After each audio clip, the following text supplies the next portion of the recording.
So my name is Kaleb Jordan. So I'm a software engineer and have a background in mechatronics engineering.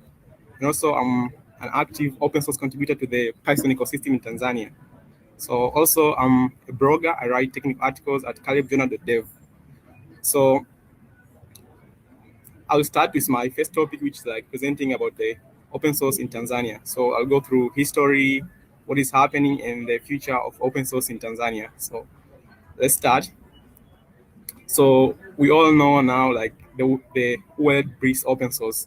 So that we are living in a world where tons of software we use every day relies on like contribution from the open source, starting from Linux to Mozilla to Python to Ruby itself to MySQL. They're all depending on open source.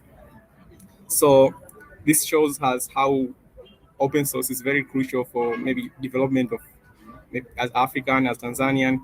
So coming to Tanzania, the open source is kind of old. So I was surprised to see this after a bit of Googling. So there's the couple of projects that have been like open source projects that have been here for a while. There's Key Linux. So Key Linux is like a Kiswahili Linux. It's a like Swahili version of Linux, which was like a project conducted by University of Dar es Salaam to try to translate the Linux into Swahili version, so as it can be used by Tanzanian people who are not very fluent in English. So that's one of the oldest open source project in Tanzania. And there's also Jambo Open Office. So Jambo Open Office is also like a translated version of LibreOffice. So it's like all the functionality are being translated with Swahili keywords so that people can easily use it to functionality. There's also Jambo Spell Checker. Those projects have been done up like dating old to 2004. So that's how like those are one of the oldest open source projects in Tanzania. And coming to situation now, there is tons of open source projects being done in Tanzania, starting from projects like Openplacer. So Openplacer is like an organization which focuses on building open source packages for integrating with financial API. So the couple of like API provider which deal with fintech in Tanzania. So Openplacer is focused on building tools to help other developers to easily integrate with those APIs for fintech.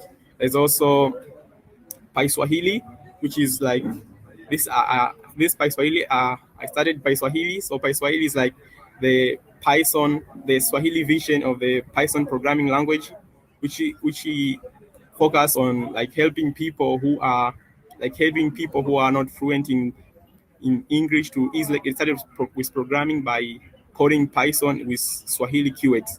There's also Code Tanzania. So Code Tanzania focus more on developing open source solution around like many problems that they encounters in Tanzania. So this is also an organization which like a couple of repository, which are all based on building like open source solution to our local problems.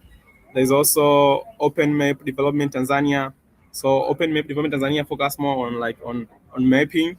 So on mapping on urban cities and building and location is also one of the successful open source projects in Tanzania. And also currently there's a tons of open source language-based SDK being built. So what is happening is that if there's something that can be automated or can be packaged into something that other people could use, I can see now in Tanzania, like most of developers are taking that approach of not doing selfish, like I'm doing it for my own. So there's a trend now which people try to build like a solution that other people could use so that it can help as a community to focus on things that matter. So currently there is a couple of like open source language-based SDK that are being built every day to automate tons of like services that, like most of them are like based on like integration with services in Tanzania. but also, yeah, some from like international packages, but most of them are being built to automate from Tanzania. And also there is Code for Africa. So Code for Africa is an organization which focuses on building open source solution for Africa. So same wise as Code for Tanzania, which is focused on Tanzania, Code for Africa is focused on building like open source solution to African problem. So there's also like a couple of Tanzanian people are being involved in doing on those open source project on Code for Africa. So I can see a bright future for Tanzania involvement in open source and software development as general. So this is just a beginning, and we are seeing the fruit of open source as Tanzanian, and we see this as just a beginning and like an inspiration, and let's expect more things to come along the way. So let me tell a bit of story of how I came to open source. So from my background, so what made me to come to open source was the fact like I'm just from college, and I'm just finished college, and it's really hard to get like a job without people trusting you or maybe having a previous experience. So I decided maybe if you're not for people to trust, I need to have something like something that like a portfolio that I've done. So that's what motivated me to enter into like open source community and begin contributing to open source. But later on, I found out that there's more to open source than just like building a portfolio. It's like a community. It's like it's run everything. Like most of things that we use every day relies heavily on open source. So I came for building like a portfolio, but but later on, are just transformed by the culture of open source. So I think like there's also many people who are being inspired by like my contribution to open source and also the coming to open source. So I can see a bright future for Tanzania in open source as well. So I think that's the end of this talk on open source, and I'll move to the next part, which is like talking about the state of Ruby in embedded development. So I'll start. So if you are new to embedded development, so embedded development focus more on building software which runs on embedded devices. So this embedded device are device which like mostly focus on controlling other hardware. For example, controlling like motors, sensors, and everything. So you're writing a software which is going to be used by hardware to control other hardware.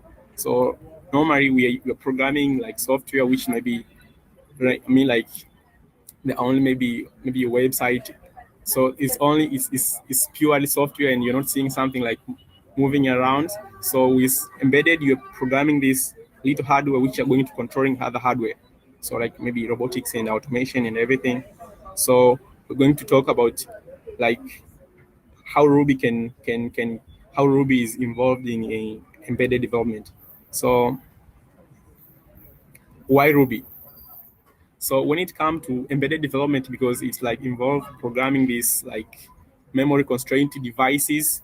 So maybe like Arduino, which maybe have like a RAM of like doesn't reach even 100 KB. So it's like very memory constrained devices. So for a long time, this area of development have been mostly dominated by C and C++, and C++ and C hold almost 95% of existing software embedded system. So why Ruby? Why there is like dominant like C++ and C?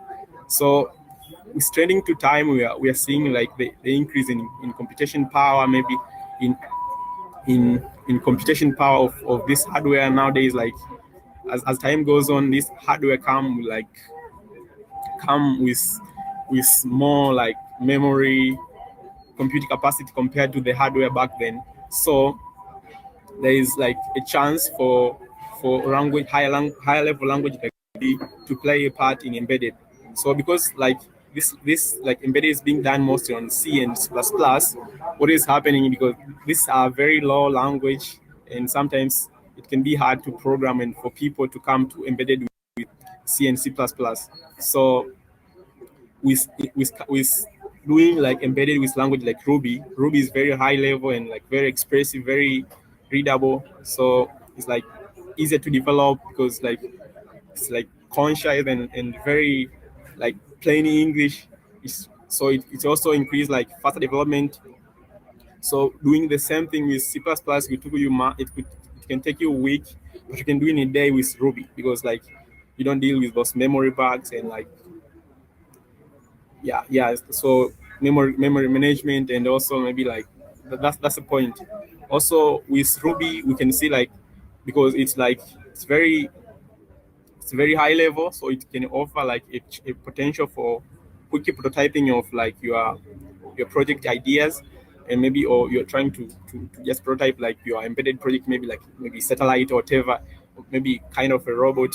So you could do that in few amount of time to just quickly prototype your idea instead of like instead of trying to do that with C++ from scratch and like just prototyping an idea. So I think with Ruby is like offer this chance of easier to develop, and also I think it will allow more people to get involved in embedded development. So before we go to how Ruby can then be used to control these hardware devices, let's look at on how Ruby is interpreted. So I'm from a Python background, and Ruby and Python share similarities. So for interpreted language, there's a source code, and so that source code is like the code you are writing in Ruby. So when you write your source code maybe on a Ruby interpreter, it's go through this stage. So when you write a source code, maybe like your Ruby code, it go to the compiler, which a compiler doesn't compile the source code into bytecode. Instead, it compile into an intermediate bytecode, which can later be interpreted by like a Ruby visual machine to produce a machine code. So with this interpreted language, something we are seeing like is that you need like a visual machine, because like the compiler in interpreted language is that it doesn't compile into machine code, rather by it compile into an intermediate bytecode, which can be executed by like a specific kind of visual machine. For example, now we are talking about like a Ruby visual machine. So this is how like to run a Ruby code, your code need to go through this stage, compiling to bytecode and then executing on a visual machine. So let's see the crews when it comes to controlling like hardware with Ruby. So there are two crews actually now. So there's one which is like there's one which is powered through USB, and the other one is powered maybe through MRuby. So the one which is powered through USB, maybe when you have maybe your hardware, maybe an Arduino or any hardware, you want to control it. So you use Ruby to communicate with your hardware using serial communication. So you're using a USB, and with USB, it offers potential of transferring information, either command from your Ruby into a hardware, maybe an Arduino, and also it offers a chance of doing the reverse. You can read something, maybe a sensor input from Arduino. You can read it to your computer. So this is one of the way which you can use Ruby to control your hardware. Also, the second one, which is MRuby. So MRuby stands for embedded Ruby. So embedded Ruby is like a light version of Ruby, which is made specifically is made specifically to be embedded. So you can embed it, like it's made to be very light and embeddable to application, and also you can embed it into like this embeddable device like ESP32 and other devices. So let's unpack those two on like how can you do those serial and also MRuby with like to control hardware. So I will start with like using like Arduino, controlling Arduino using Ruby over USB. So so after a bit of Googling, so because I'm new to Ruby, so I'm not like a quite experienced Ruby developer, I'm Python developer, but Benson gave me like a challenge that to present something about Ruby, and I think Ruby and Python share most of similarities. So after a couple of Googling, I look at these few few library. I think they offer potential for you to control like Arduino board with Ruby. So there's Arduino Fimata. This is the gem, like a Ruby package, which you can use to control the Arduino using USB using standard Fimata protocol. So this one offer very expressive and like native, not native, but very very simple way to control the Arduino, but it's using like a Fimata protocol. So you can try to Google out like to unpack more on how this Fimata protocol work. But if you might have a look at it, there's also an R2. So R2 is a gem, which is like a package which like more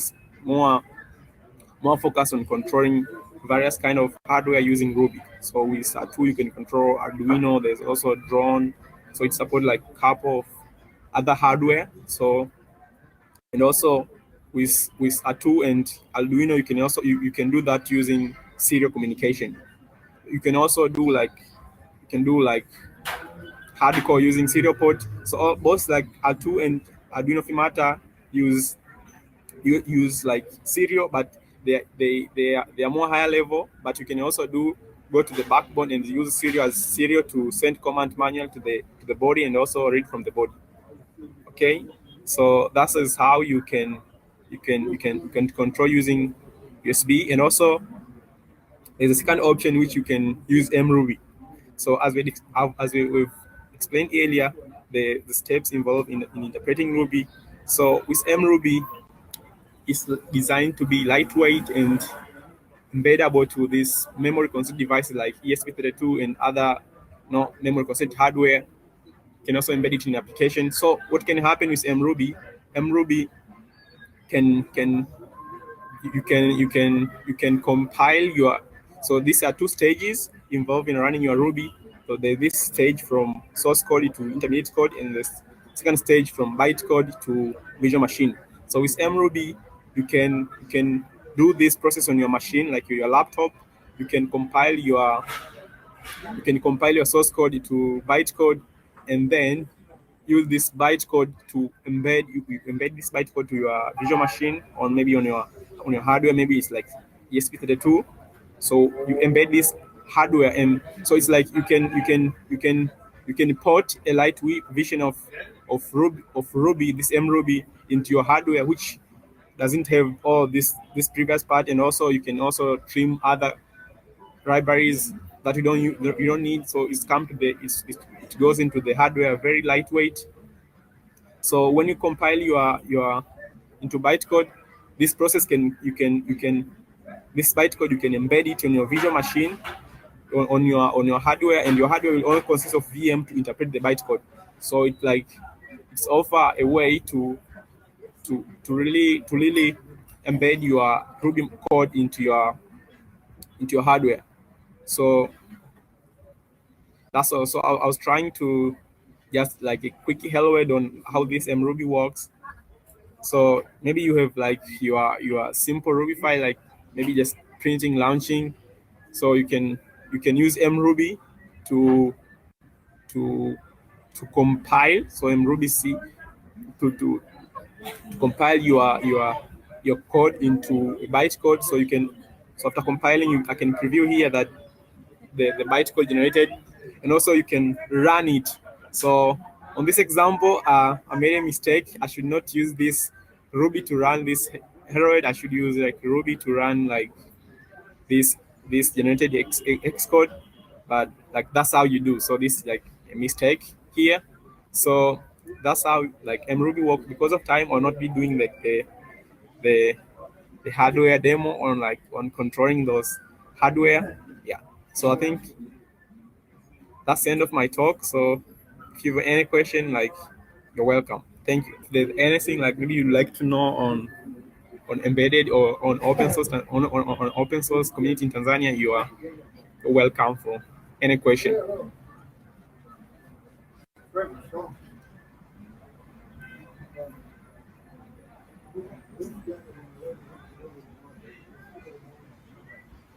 So I can see a question: how do you transfer a bytecode to a microcontroller? Okay, So I'm not an expert at this, but what you do is like there's a tool called MRuby. So you go to the official repository. So try to install MRuby.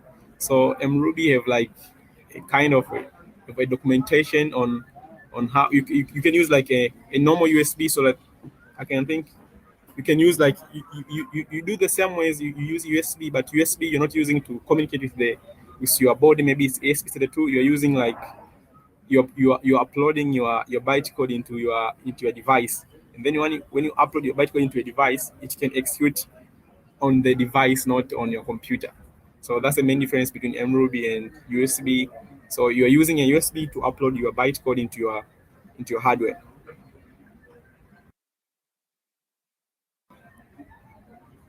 Oh, I can see present to surprise history of open source. Yeah.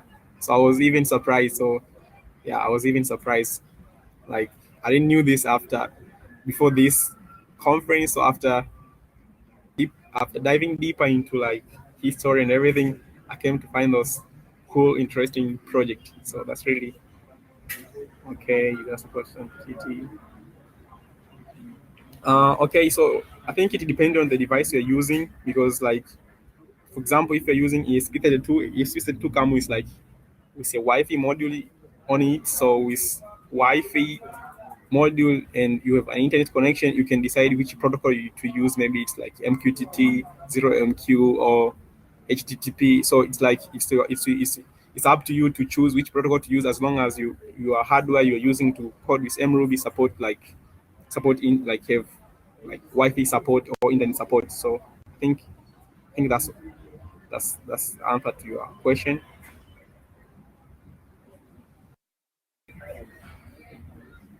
Hi, So Caleb. hi, Thank you for the wonderful presentation. thank That was you. nice.